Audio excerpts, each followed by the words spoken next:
제가 왜 이렇게 안철수 대표님을 모시고 싶었느냐. 다음 대선을 우리가 바라볼 때 중도 진영에서 가장 큰 영향력을 가지고 있는 우리 안철수 대표님을 배제하고 논할 수가 없을 상황이지 않습니까? 야당 의원이 추미애 장관의 의혹에 대해 질문하고 있는데 몇 명입니까 지금? 응? 정말 이름을 내가 거론하겠으면 모르겠지만 김남국이 너무 심한 거 아닙니까? 말끝마다 개입해가지고 추미애 장관 답변을 왜 자기가 합니까? 야당에서는 도대체 오로지 추미애 장관과 관련되어서 정쟁과 관련된 이야기만 한 겁니다.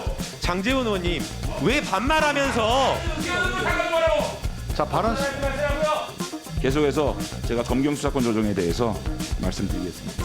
완성도가 높다고 생각하십니까, 장관님? 지금 시행되고자 하는 검경 수사권 조정이? 과도기라고 생각하시죠? 보고 드렸습니다. 예. 장제원 의원님 칭찬해드려야 될 것 같은데요. 얼마나 좋습니까? 이렇게 정책 질의하면. 네.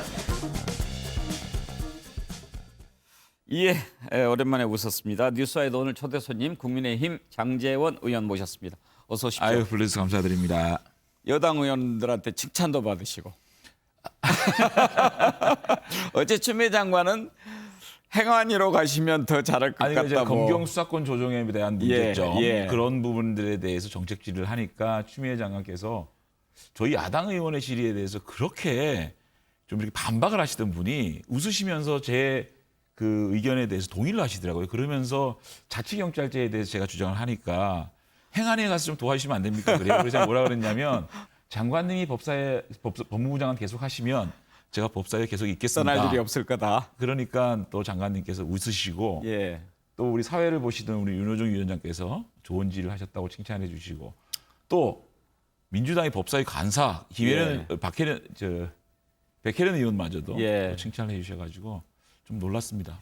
뭐 사실 추미애 장관 입장에서는 장제원 의원이 법사위 없으면 편하겠죠. 아니요, 그렇겠지만 저는 그 이해가 안 되는 게 아들 문제에 있어서도 예. 제가 그 본질에 대한 질문을 한 적이 없습니다. 예. 결국은 추미애 장관께서 우리 국회 국민들이 뽑아주신 이 헌법기관인 국회에 와서 거짓말하느냐 거짓말 논란에 대한 질문을 한 거지 제가 아들 문제에 대한 본질에 대한 질문을 한 적이 없는데 왜 저렇게 저를 행안위로 왔으면 좋겠다라고 얘기하시는지 모르겠습니다. 그런데요, 뭐 이렇게 아무튼지 서로 여야 간에 싸우고 그래도 웃으면서 싸우니까 국민 입장에서는 보기가 좋아요. 아니 제가 예. 우리 김남국 의원이 제 대학 후배인데 예. 저렇게 제가 조금 그 김남국 의원에 대해 지적을 한 거는 예.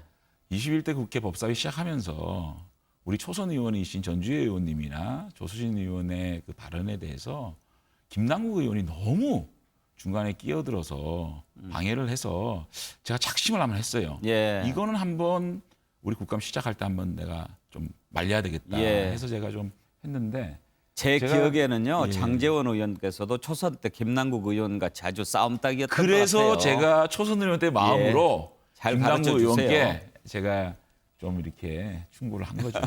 예, 제가 좋아하는 후배라서 제가 충고한 예, 겁니다. 예. 어떻습니까? 이제 국감 그 지난주 이번 주 이렇게 하는데 현재까지 봤을 때 당초에는요, 이번 국감 너무 시들하게 갈겠다 싶었는데 라임 옵티머스 사태 터지고 하면서 조금 전운이 감도는 것 같아요. 그런데 이제 숫자의 열세를 절감합니다. 사실은 모든 상임위에서 저희들이 의석수가 반이거든요. 법사위도 12대 6입니다. 그러니까 이제 저희들이 문제 제기를 하면 저쪽에서는 2명이 이제 그 다음에 질문을 하지 않겠습니까? 그럼 1명은 저희들이 제기한 문제점을 반박을 딱 해요. 그 다음 분은 정책 질의를 하거든요. 그러면 저희들이 그 말을 받아서 다시 반박을 하려 그러면 저희들이 준비한 정책 질의를 못 하는 겁니다. 그러니까 계속 정쟁으로 보여지고 언론에서는 뭐 정쟁 국감 이렇게 예. 되거든요. 그러니까 굉장히 숫자적인 열세를 절감하고 있고 그다음에는 모든 상임위 위원장의 사회권을 민주당이 쥐고 있으니까 이게 증인 한 명을 채택을 못했어요. 예. 그러니까 이를테면 한 예로 추미애 장관의 거짓말 논란 이것에 대해서 밝히려고 그러면 증인이 있어가지고 추미애 장관의 얘기와 또 증인의 얘기를 같이 들어봐야 그 거짓말의 진실성의 논란을 예. 벗어날 수 있는데 증인이 없으니까 저희가 참 이렇게 뭔가를 밝혀내기가 좀 어려운 그런 상황입니다. 이번 국감 치르면서 차라리 상임위원장 7석이라도 좀 받을 걸 그렇게 생각하는 의원들 많지 않으세요? 근데 어저께 김종인 비대위원장께서 상임위원장을 다시 배분하자라고 당내에서 얘기를 한다. 그래서 굉장히 불만이다는 말씀하시는데 저희 적어도 삼선 의원들 사이에서는 전반기에 상임위원장을 다시 가져오겠다라고 얘기하는 분이 없어요. 예. 그러니까 법사위원장의 문제가 고리가 풀리지 않으면 지금 와서 그걸 갖고 오는 거는 굉장히 그건 자존심 상하고 모욕적인 거라고 생각하는데 김종인 비대위원장이 어디서 상임위원장 배분을 다시 하자라는 얘기를 들었는지는 모르겠어요. 예. 저희 삼선 의원들끼리는 그런 얘기를 한 적이 없습니다. 예. 그거를 오늘 아침에 주호영 대표께서도 라디오에서 말씀하셨더라고요. 그런 논란은 없었는데 왜 김종인 위원장께서 그런 말씀인지 모르겠습니다. 뭐 어디선가 들으셨던 모양이죠. 그거는요. 결국은 저희가 모든 상임위원장을 어떻게 보면 뺏긴 이유가 법사위원장이거든요. 그 법사위원장의 고리가 안 풀렸는데 저희들이 가져오려면 그때 가져왔어야죠. 예. 지금 실컷 진행되고 있는데 지금 와서 가져오겠다? 그럼 국민들이 보시기에 뭐라 그러겠습니까? 자리 욕심내는 의원들이라고 보지 않겠습니까? 혹시 이런 생각해 볼 수 있을까요? 지금 김종인 위원장이 불만을 좀 갖고 있는 부분이 그런 게 아닌가 싶어요. 내가 뭘 해보려고 하는데 중진들이 좀 안 도와준다. 반대를 많이 한다. 그게 상임위원장 자리 좀 갖고 싶었는데 안 주고 못 갖고 가게 해서 그런 게 아닌가. 이런 생각을 좀 갖고 있는 건 아닌가요? 그거는 저희 정치인들을 굉장히 그렇게 생각하시다 그러면 굉장히 모욕적으로 생각하시는 거죠. 저희들이 요구하는 거는 김종인 비대위원장이 당을 운영하실 때 어떤 민주적 정당성, 절차적 정당성을 요구하는 거거든요.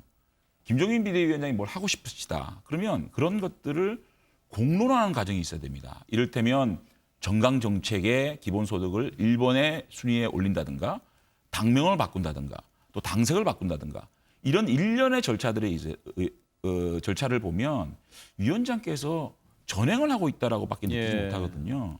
그러니까 어떤 일을 개혁하고 바꾸는 데 있어서 민주적인 절차적 정당성 이런 것을 확보해 나가야 그것이 정당성이고 오래 가는 거거든요. 예. 그런데 나를 따라라.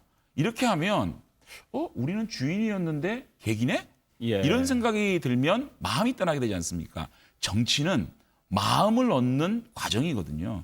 그런 것들을 소홀히 한다는 것이 특히 저의 생각이고 그런 것들을 제가 계속 지적해 가는 겁니다.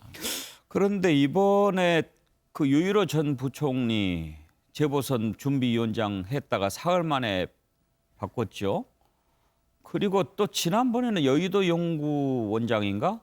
거기도 했다가 또 며칠 만에 바꾸고 왜 이렇게 국민의힘은 사람을 며칠 만에 바꿔요? 그러니까 그런 것들이 김종인 비대위원장의 독선적 리더십의 한 단면이 겉으로 드러나는 거죠. 이를테면 그렇게 주요한 인사, 예. 사실은 여의도 연구원장이라든지 경선준비위원장이 얼마나 중요한 일입니까? 그러니까요.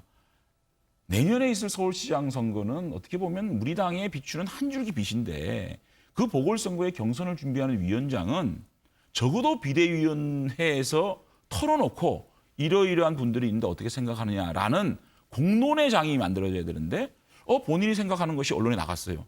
근데 거기에 대해서 다른 좀 반대되는 의견이 있으니까 또 바꿔버리고 이게 결국은 본인이 생각한 것을 본인 혼자 결정하고 그게 언론에 나가다 보니까 계속 쳇바퀴 돌면서 좀 뭔가 갈등이 있는 것처럼 보이지 않겠습니까?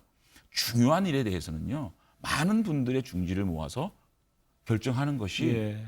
그게 제대로 된 민주적 리더십 아니겠습니까? 그렇죠. 그런 것들을 요구하고 있는 거죠. 경선 준비위원장은 왜 바뀌었대요? 그 문제는 제가 정확하게는 모르겠습니다만은 어쨌든 뭐 밖에서 얘기하는 개파 이런 게 아니고 예. 이분에 있어서 호불호가 다 있을 거 아닙니까? 예. 한 분에 있어서. 그러면 그런 것들에 대한 공론의 장이 마련되지 않다 보니까 그런 반대되는 의견이 더 크게 밖으로 드러난 거 아닌가 싶어요. 유일호 부총리가 그렇게 나쁘다고 생각은 안 하지만 예. 그것도 김종인 비대위원장이 혼자 생각하고 혼자 결정한 문제 이런 것들이 반대 의견이 더 많아지니까 그렇게 자꾸만 바뀌고 하는 것 같아요. 그래도 제1야당 공당에서 뭐 검토 중 이런 기사도 아니고 내정 이렇게 나갔는데 막 바뀌고 이러는 것은 좀 국민들한테 잘못됐죠. 예, 신뢰가 그것이 떨어지는 김종인 일이죠. 비대위원장의 독선적 리더십이고 그런 부분들을 제가 지적하고 있는 거죠. 그래서 마이너스의 손이라고 하셨습니까? 마이너스의 손이라는 것은 이제 그 이번에 뭐 경선준비위원장 교체 문제를 떠나서요. 어쨌든 저희 당에 많은 의원들이 있고 또 뭐 지지율이 좀 많이 안 나오지만 대선 잠룡들이라든지 서울시장 후보들이 많은데 처음에 우리 당에 오셔가지고 사람을 이렇게 키워야 되는 역할을 해야 되지 않습니까? 그러면 그분들의 단점을 당신이 좀 도와주는, 좀 이렇게 이 감싸주는 역할을 해야 되는데 이분은 이래서 안 되고 저분은 저래서 안 되고 또 우리 내부의 잠룡들에 대해서 백종원 씨까지 끌고 들어와가지고 폄하시키는 예. 또 당 외에 있는 또 좋은 분들이 계시지 않겠습니까? 이분들은 아예 말도 꺼내지 마라. 이렇게 뺄셈의 정치를 하면요. 예. 저희들이 20대 총선에서 그렇게 패배한 거는 결국은 박근혜 대통령의 뺄셈 정치였고 21대 총선 같은 경우에는 또 당대표의 뺄셈 정치가 우리 당의 선거를 망치지 않았습니까? 앞으로 이 중요한 보궐선거와 대통령 선거를 앞두고 김종인 비대위원장의 뺄셈 정치 때문에 우리가 또 예. 힘들어진다 그러면 안 되거든요. 결국은 정치는 조금 다른 의견들이 있지만 작은 다름들을 극복하고 이렇게 같이 이렇게 모두 플러스할 수 있는 플러스 정치를 해야 되지 예. 않겠습니까? 그거를 주장하는 거랍니다. 만지는 것마다 황금이 된다는 마이다스의 손이 돼도 지금 부족할 판에 마이너스의 손이 되니까 속이 터져서 그런 말씀을 하셨군요. 그러니까 이제 많이 걱정되는 것이 예. 이런 거 아닙니까? 김종인 비대위원장은 이제 감독과 매니저 역할을 하는 것이고 실제로 선거에 출마할 분들이 배우잖아요. 배우들이 막 메이크업을 해야 되잖아요. 자신의 정책을 말하고 그거 기본소득일지 뭐 전일보육제일지 그런 것들에 의해서 이렇게 메이크업을 해야 되는데 감독과 매니저가 지금 메이크업을 하고 있는 거예요. 본인이 혹시 아카데미 감독상이 아니라 주연상 욕심이 글쎄 있는 뭐 건 전 아닐까요? 그렇지는 않다고 보고요. 예. 어쨌든 그런 것들을 조금 탈피해서 김종인 비대위원장이 좀 더 폭넓게 품고 또 알겠습니다. 우리의 후보들을 더 내세워서 그분들이 국민들로부터 좀 박수를 받고 지지율을 높일 수 있는 그런 무대와 마이크를 좀 제공해 달라 이런 생각을 하고 있는 겁니다. 장제원 의원 지역구가 지금 부산이시죠? 그렇습니다. 부산에서 상당히 인기도 높고 또 기대도 많은 편으로 들었는데 혹시 내년에 부산시장 이렇게 출마하시라는 권유 많이 받지 않습니까? 그 질문은 사실은 질문의 내용에 없던데. 제가 지금 질문 내용 못 보고 들어와가지고 예. 그 사실은 이제 아마 제가 3선 의원으로 예. 우리 지역 주민들이 선출을 해주셨는데 1년도 되지 않아서 참 국회의원을 사퇴하고 부산시장 선거에 나가는 그런 것을 제가 할 수 있을까에 대한 회의적인 생각이 들고요.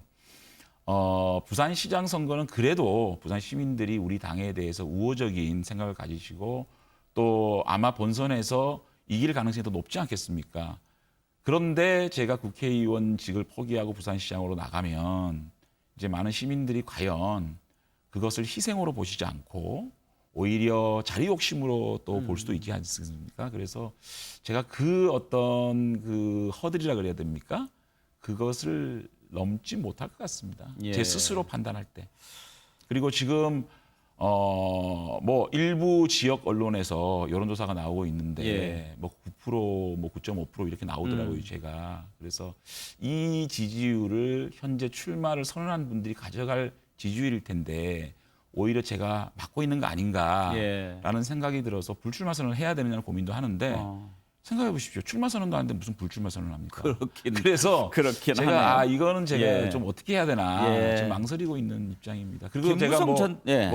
이렇게 뭐 소위 말하는 간을 본다든가 예. 하마평을 즐긴다든가 예. 저의 지지율을 즐긴다든가 예. 이런 건 아니라는 말씀을 분명히 근데 드립니다. 출마하지 않겠다는 얘기를 왜 이렇게 길게 하세요? 아니 그래서 출마를 한다는 말을 안 했는데 어떻게 할 거냐고 물어보시니까 알겠습니다. 당황스러워서 제가 그렇게 아니 드리는 근데 거예요. 사실 기대를 갖고 있는 분들 많은 예, 것 같아요. 감사드리죠. 얘기도 많이 나오고 예. 김무성 전 대표 얘기도 나왔잖아요. 예. 김종인 위원장이 만날 때만 해도 혹시 그것 때문에 만나는가 했는데 혹시 김무성 전 대표도 출마 얘기가 좀 있습니까? 제가 지난주에 한번 뵀는데요. 완전히 선을 그으시더라고요. 아. 어떤 뭐 여지를 남겨두시는 게 아니고 완전히 선을 그으시고 또 현역 의원은 출마를 하지 않는 게 맞지 않느냐라는 얘기를 이렇게 던지시더라고요. 예. 굉장히 공감할 수 있는 얘기 같아요. 왜냐하면 저희가 104석밖에 안 되는데 지금 뭐 선거법 때문에 많은 분들이 좀 기소가 된 상황에서 100석이 무너지면 개헌 저지선이 무너지는 거기 때문에 현역 의원들은 조금 이번에 욕심을 안 부리는 게 좋지 않겠느냐라는 예. 그 말씀에 굉장히 저는 조금 공감을 했습니다. 장제원 의원하고 인터뷰하면 아주 시원시원하게 답변해 주셔서 아주 좋습니다. 더 하고 싶은데 시간이 짧아서 오늘 이 정도 하고 또 나와 주세요. 열심히 하겠습니다. 예, 고맙습니다. 감사합니다. 예.